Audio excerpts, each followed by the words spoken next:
Hey guys, welcome back to my channel. Today we are going to look at this little guy, the Bugera T5 tube amp head.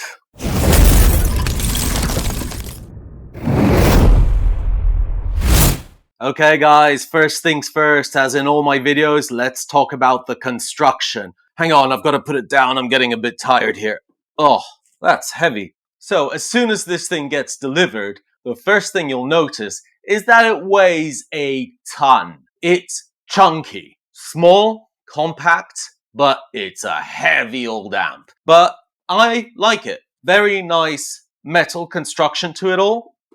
Looks cool, looks quite aggressive in terms of design. Everything is very well made. Nice leather handle at the top. The feet are very solid. Very nice in terms of construction. The layout is very simple, quite impressive really. Let's move on to the specs. Looking at the specs, the Bugera T5 Infinium has a 12AX7 preamp tube and a EL84 power amp tube, which glow very nicely, and you can see through the cage, giving it that classic British sound that's perfect for rock and blues. In terms of the controls, it has a very simple layout going from left to right on your screen. You have input, obviously, then you have the gain control. Then you have a teeny weeny fat switch, which essentially brings it into a higher gain level, fattens everything up. Then you only have a 2-band EQ, so you only have treble and bass. It's missing the mid section, but what you do have is a reverb, so an inbuilt reverb, which is really good on an amp of this size. And finally, you have a standard volume control. Then you have the mains on and off, and at the back, it's very, very simple, no effects loop, and you have just your variable cabinet, so you can go from 4 ohm to 16 ohm and a headphone out. You also do have the attenuator at the back from 5 watts to 1 watt and then 0.1 watt. Okay, so let's move on to the sound. That's what we're all here for. So in terms of gear, I am playing my vintage VMX V100 today. I'm plugging straight into the Bugera, no effects, no pedals, no post. From there, I am going into my torpedo capture to bring it to line, then my audio interface, and straight into my DAW. So nothing in between, no pedals, no EQ. Let's hear what this baby can do.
Okay guys, so how does it sound?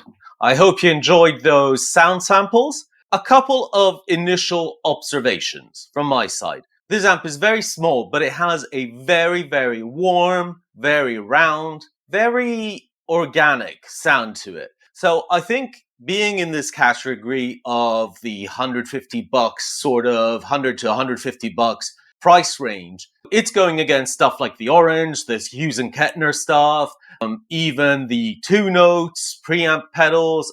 This to me is a simple beast here. You've got 2 tubes, a preamp and a power amp tube. It's made in a very traditional fashion, and it actually sounds like a traditional amp. So it's kind of moving away from the half preamp, then the digital power amp. It's all the effects inbuilt, stuff like that. It's a different beast altogether. And the reason I'm mentioning it is that it reflects in the sound. One of its main advantages is that it's very responsive. So it's very responsive to the tone knob, it's very responsive to the volume. So if you're a player that likes to roll down your volume to get a slightly cleaner sound, same with the tone, etc., then there's, like all tube amps in reality that have both a tube in the preamp and the power amp section, this is made for you because it works like that. It doesn't have that digital sound that often when you roll down your volume or your tone doesn't sound quite right. Here it sounds perfect. It reacts like a tube amp because it is a tube amp. Although it's essentially a one-channel amp, one of the very nice things about it is that on the normal mode, by putting the gain down and raising your volume, you have a very nice clean tone. It goes from pristine to a little bit of grit. Very nice clean tone. I really like the clean tone. I put it down to the tubes again. It has that authentic clean tone. It's not sterile. It's still warm. So I'm a massive fan of the clean tone on this. If you want to compare it to a lot of the other small amps that we've seen on this channel, the clean tone on this is fantastic. Very good, better than those ones. Now, by lifting the gain and pushing in the fat switch, you obviously get a lot more distortion. So the fat switch, as far as I understand, is essentially an EQ. It, I think, almost bypasses the controls on it in terms of the tone controls, and it just brings it up to a level of distortion which on the normal channel you can't get.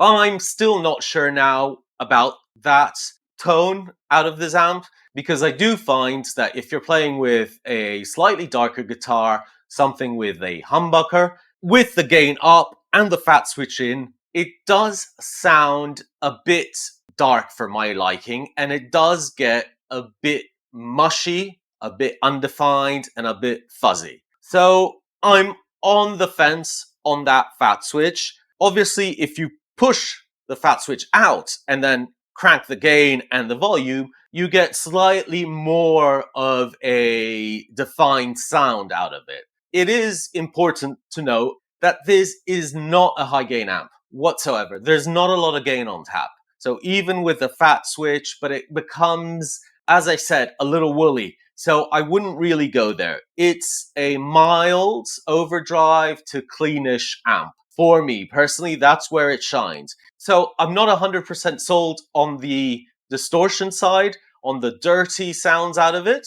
I am 100% sold on the clean and slightly overdriven sounds. Fantastic. Maybe changing the valves in it may have an effect on the distorted sound, but I'm not really going to go into that because it's a whole debate, and I'm a bit skeptical about how much difference that actually makes. In terms of the EQ, it only has a bass and a treble. I don't mind that, but I did find that I lost control of the sound a little bit, so I couldn't tailor it to my liking. So again, that is something which maybe you just need to be aware of, that if you are someone who has a very specific sound in mind, you kind of lose a little bit of control with that. So it's very basic in terms of EQ. I have to say, the reverb sounds very nice. On par with a lot more expensive amps, sounds very good in the mix, very nice reverb, and that is a fantastic thing to have on an amp at this price range and at this size. I'm really a massive fan of the reverb. I also have to say that at the back, the power attenuator is really cool, because when you're running it into a cab, you can get this to sound very decent at bedroom levels. If you put it down to 0.1 watt there, it sounds very, very good. I won't lie and say that it sounds better at 0.1 watt. I do find that the 5 watt version sounds good, and rest assured that it will be plenty for a rehearsal, even with a drummer. If you pair it with a good 4x12 cab, whatever it is, you can sound very loud. It's a very loud amp and it sounds great. So the 5 watt full fat mode sounds fantastic. Because we are living in 2023 and we all have an opinion about things, we also have to mention the fact that it does not have a effects loop. So that may be a big problem for you if you're running time-based effects. I have tried it with overdrive pedals, distortion pedals at the front, and it works very, very well in terms of taking pedals because, as I said earlier, I find the clean sounds very, very good. So if you pull the gain down and use it slightly overdriven with a nice effects pedal, overdrive or distortion in front of it, it sounds fantastic. So very, very nice. So I would definitely use it in that way rather than using the amp's distortion, by the way. You do have a headphones out for silent practicing, and that is very, very nice. It's a nice addition. I'm just wondering if it was that much of a stretch to put a effects loop. But again, it's something that unfortunately is not there, so we've got to live with it. In conclusion, I like this amp a lot. I find this actually to be a very quote unquote serious amp. This is a pro amp. There is no difference between this and a lot of the more expensive, bigger amps. The only difference is obviously the wattage, but in terms of construction, in terms of materials used, and in terms of the clean to overdriven sound, it's very, very good. This is an amp for rehearsal, for recording. It's an amp for gigging if you do very small gigs. It's a great pro amp. It's definitely not a practice amp. It's definitely not in that same category, or at least it doesn't give that vibe. And I think that's the most important thing. It's got a vibe of a pro amp. Maybe it's the weight, maybe it's the construction, but it does have that vibe to it. So I really like it. I like the fact that it has a very good clean channel. I very much like the slightly overdriven sound. It sounds fantastic. It takes, as I said, overdrive pedals very well. I am not sold on the distortion, but it's to taste, right? If you like that sort of sound, then this is an easy kill, right? It's a perfect amp. I think as a beginner, if you bought this amp, you'd be very happy. It gives you the possibility of having a great sound. You can play around with headphones, but it has that tube character. And that's the most important thing. It has those tubes that warm up. You can feel it. It actually feels, responds to your playing, responds to the tone control, everything like a tube amp should, because it is. And so ultimately, it's not the most versatile amp you'll play, but it does what it does very, very well. And I think that's the bottom line. If you're looking for this kind of amp, then look no more, because if you think about the construction, the materials, etc., it's really inexpensive. You can get it on Amazon, you can get it in most of the guitar stores online or in person.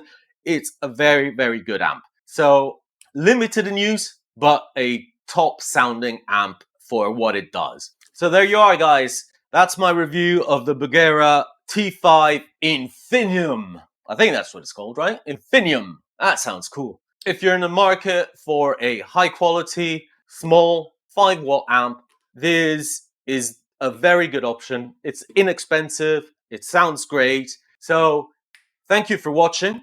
I will go work out with my Infinium. Oh, Jesus Christ, this weighs a lot. And whilst I do that, you guys remember to rock on.